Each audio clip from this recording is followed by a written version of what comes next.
Hey guys, how you doing? Mark here. One of the favorite meals I like to throw together, and something I like to recommend a lot of the times, is steak and eggs, because of its absolute simplicity. The problem is, a lot of times people tend to overcomplicate the process because they don't know how to prepare and flavor it, and they tend to run into the problem of how to figure out the doneness of the steak itself.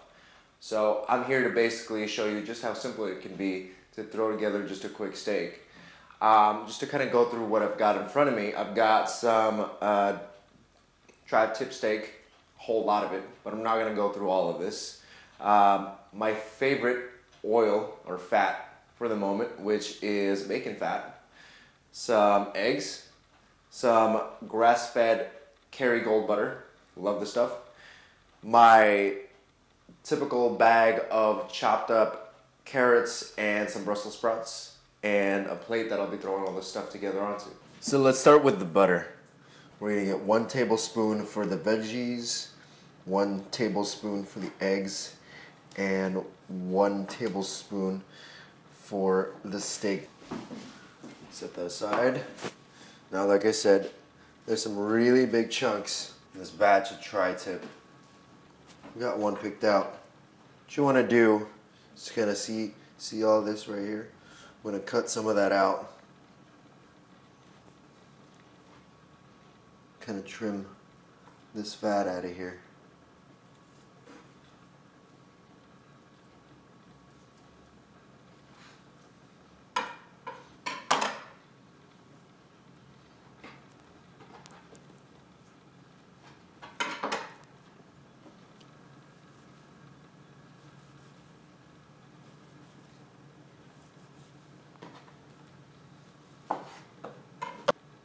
So that's pretty good. What you can choose to do here is you can cut this into 2 pieces, but what we're gonna do is we're actually gonna maintain this whole piece. That way you can actually get a lot more of the juices and stuff to sort of stay in the meat itself as opposed to coming out. Because what's gonna happen is if we cut it in half, we're gonna lose a lot of that flavor because it's gonna sort of seep out the sides. You wanna sort of hold this whole piece together to maintain a lot more of that. As far as the sea salt's concerned, this stuff, I like this stuff better than the normal table salt because normal table salt has a tendency of clumping up in the tiny little bits, and it kind of sinks right in the meat. What I like to do is to just go through, and since I'm kind of anal that way, I'll just go through and kind of go in these little rows or lines. And I'll kind of do the same thing with the black pepper. So kind of go through in a line and do the same thing for the other side.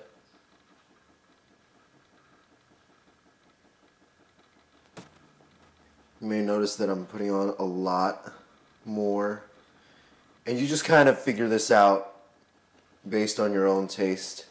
And the cool thing about experimenting with this stuff is you get to kind of eat your mistakes.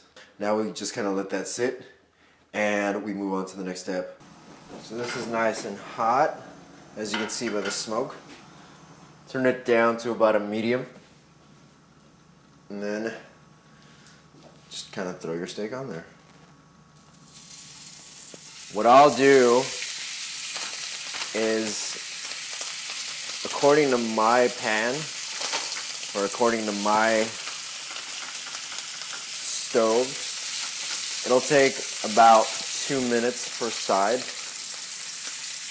to get it nice color on that one side. So I'll keep it on there for about 2 minutes. Just kind of watch the time. So it's been about 2 minutes. Flip it over.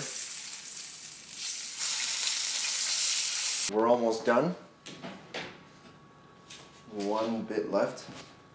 Now the steak's rested for about 5 minutes, but no meal would be complete without some bacon. So here are some bacon strips.